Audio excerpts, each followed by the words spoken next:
নমস্কার বন্ধুরা, আমি একটা নতুন রেসিপি নিয়ে চলে এলাম।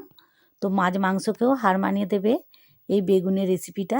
তো দেখুন, প্রথমে আমি বেগুন নিলাম, সাদা ডিমে বেগুন।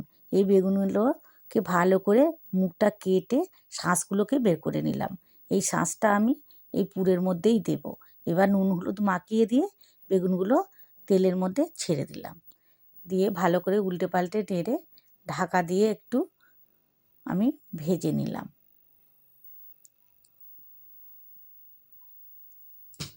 এবার ওই তেলের মধ্যে পেঁয়াজ কুচি, টমেটো কুচি, কাঁচা লঙ্কা কুচি আর চিংড়ি মাছগুলো ছাড়িয়ে ধুয়ে ছোট ছোট করে কেটে নুন হলুদ মাখিয়ে রেখেছিলাম, সেটাও দিয়ে দিলাম। এবার 1 চামচ আদা রসুন বাটা দিলাম। এবার বেগুনের শাঁসটাও দিয়ে দিলাম এর মধ্যে। এরপর স্বাদ অনুযায়ী লবণ দিয়ে দিলাম, লঙ্কার গুঁড়ো দিয়ে দিলাম, হলুদ গুঁড়ো, জিরের গুঁড়ো দিয়ে ভালো করে কষিয়ে নিলাম। নিয়ে দেখুন ভাজা ভাজা হয়ে গেলে এরপর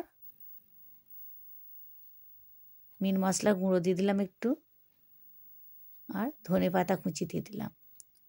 দিয়ে নেড়ে চেড়ে পুরটা রেডি হয়ে গেছে। এবার আমি নামিয়ে নিলাম। এরপর চামচে করে বেগুনের মধ্যে এই পুরটা ভরে দিলাম। দিয়ে সব কটা বেগুনে এরমভাবে পুরগুলোকে ভরে রেখে দিলাম। এরপর কড়াতে তেল দিয়ে দিলাম, পেঁয়াজ কুচি দিয়ে দিলাম, লঙ্কা কুচি দিয়ে দিলাম, টমেটো কুচি দিয়ে দিলাম। এবার স্বাদ অনুযায়ী লবণ দিয়ে দিলাম। লাল লাল করে ভেজে নিয়ে 1 চামচ আদা রসুন বাটা দিয়ে দিলাম, হলুদ গুঁড়ো, লঙ্কার গুঁড়ো আর জিরের গুঁড়ো দিয়ে ভালো করে কষিয়ে নিলাম। এবার সামান্য জল দিয়ে দিলাম, জলটা অল্প দেব। এবার ফুটে গেলে 4টে কাঁচা লঙ্কা দিয়ে দিলাম। দিয়ে ঝোলটা একটু কমে গেলেই বেগুনগুলোকে ঝোলের মধ্যে দিয়ে দিলাম। দিয়ে ধনেপাতা দিয়ে দিলাম। ওপর থেকে পোস্ত, গোটা পোস্ত দিয়ে দিলাম। দিয়ে নেড়ে চেড়ে এবার ঢাকা দিয়ে দিলাম। ঢাকাটা খুলে নিলাম।